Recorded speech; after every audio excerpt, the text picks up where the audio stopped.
Reciban un cordial saludo y sean todos bienvenidos a este espacio de exposiciones en el marco del curso de actualización y formación docente dictado por el Centro de Tecnología Educativa en coordinación con el Vicerrectorado Académico de la Universidad de Oriente. Quien les habla, María Victoria Jiménez, integrante de la Corte número 141. En esta oportunidad, desde la Unidad Curricular 3, Estrategia Didáctica, traemos para ustedes, a partir de las técnicas tradicionales, la técnica de la pregunta y la técnica de lluvia de ideas. Ahora bien, desde su significado etimológico, la palabra pregunta deriva de preguntar, per contari, que significa someter a interrogatorio, inquirir, interpelar, propiamente tantear, sondear, buscar en el fondo del mar o río. Así la pregunta guarda el sentido de ser un medio como una sonda mediante la cual se puede buscar algo en la profundidad, siendo esta búsqueda una búsqueda intencionada, en tanto se trata de un tanteo que se hace con cautela y habilidad para descubrir lo que está oculto, pero a la vez la pregunta guarda también el sentido del método, que resulta ser el camino para llegar a la profundidad de las cosas. Aunque la pregunta como concepto surge presumiblemente en el siglo XX, desde la antigüedad se viene empleando la pregunta como un medio que subyace a los métodos filosóficos, con el fin de llegar a una parte que está oscura y velada. Con respecto a la dialéctica, el filósofo Hans-Georg Gadamer, en su libro Verdad y Método, nos ilustra exprofeso lo pertinente a la pregunta. Para el profesor Gadamer, preguntar quiere decir abrir la posibilidad al conocimiento. El sentido de preguntar consiste precisamente en dejar al descubierto la posibilidad de discutir sobre el sentido de lo que se pregunta. Una pregunta sin horizonte o sin sentido, escribe el autor, es una pregunta en vacío que no lleva a ninguna parte.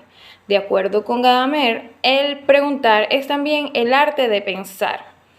Podemos decir entonces, interpretando el sentido de sus palabras, que preguntar y pensar son dos procesos intelectuales inseparables. Primero, porque quien pregunta formaliza la búsqueda reflexiva del conocimiento. Y segundo, porque si el hombre piensa y tiene conciencia de ello, puede así mismo plantearse preguntas y posibles respuestas. A partir de este es necesario el enlace y se producen nuevos conocimientos. Desde los tiempos de Grecia clásica, el arte de preguntar se ha llamado dialéctica porque es el arte de llevar una auténtica conversación. Para llevar una conversación es necesario, en primer lugar, que los interlocutores no argumenten al mismo tiempo. La primera condición del arte de conversar es asegurarse de que el interlocutor siga el paso de uno. Llevar una conversación quiere decir ponerse bajo la dirección del tema sobre el que se orientan los interlocutores.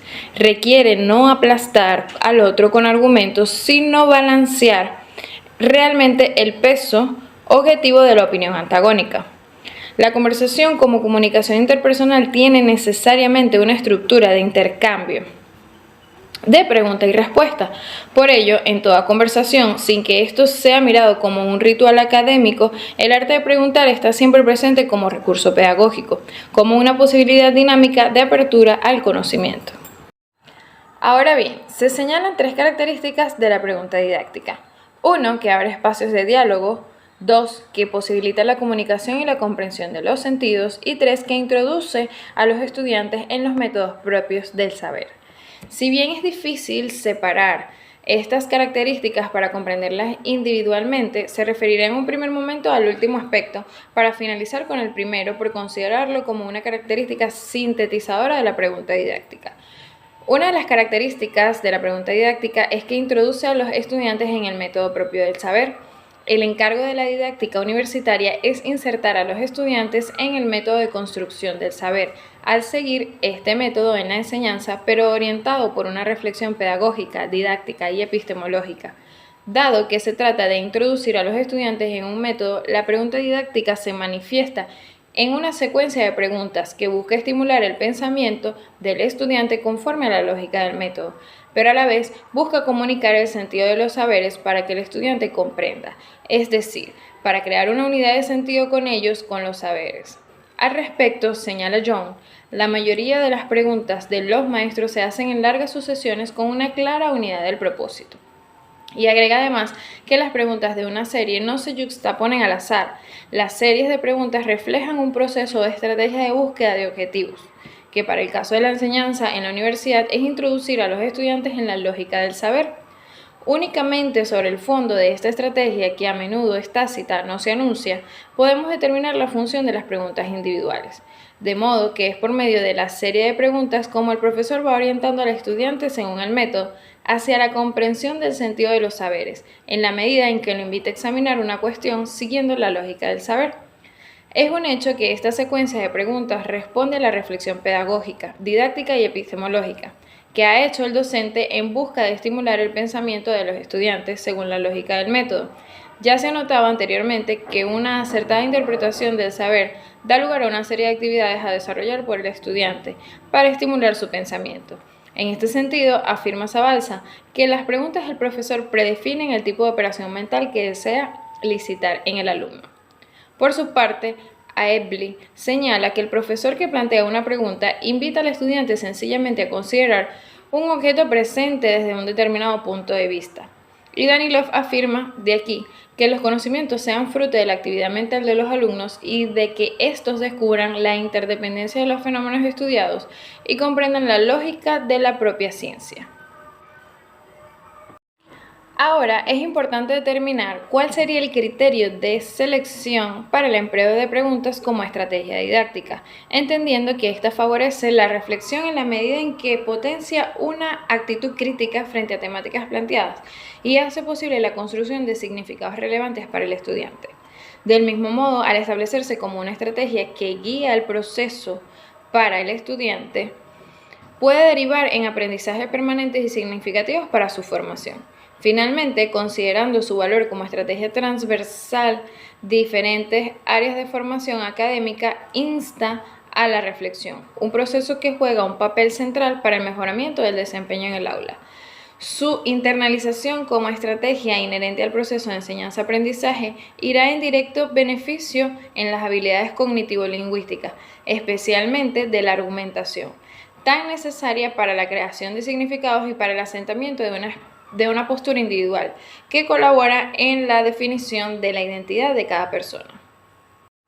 A continuación, daré seguimiento a la técnica de lluvia de ideas, que no es más que una herramienta de trabajo grupal que facilita el surgimiento de ideas sobre un tema o problema determinado. Es una técnica de grupo para generar ideas originales en un ambiente creativo.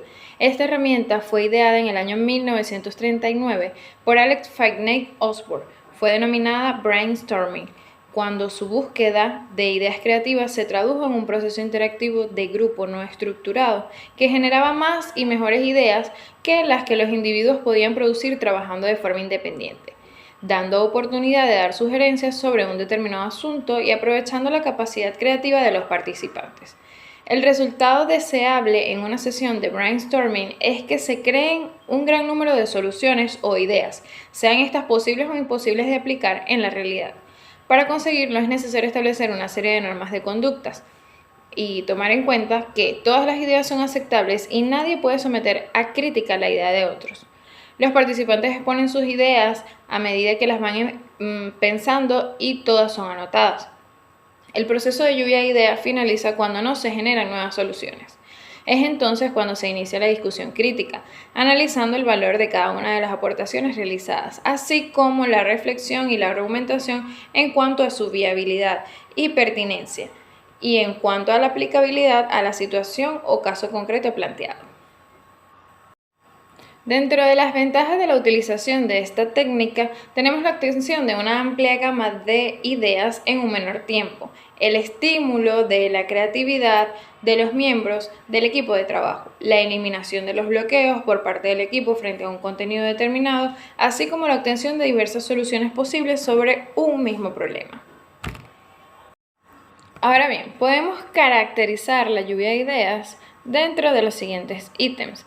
Es una técnica con el objetivo de crear nuevas y originales ideas.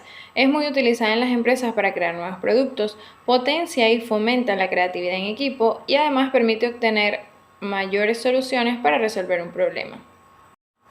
Dentro de las reglas o parámetros para llevar a cabo y desarrollar una lluvia de ideas, debemos tener en cuenta que debe haber un facilitador que pueda transmitir una buena vibra para tener el mejor ambiente posible, que tenga el perfil del líder, flexible y tolerante.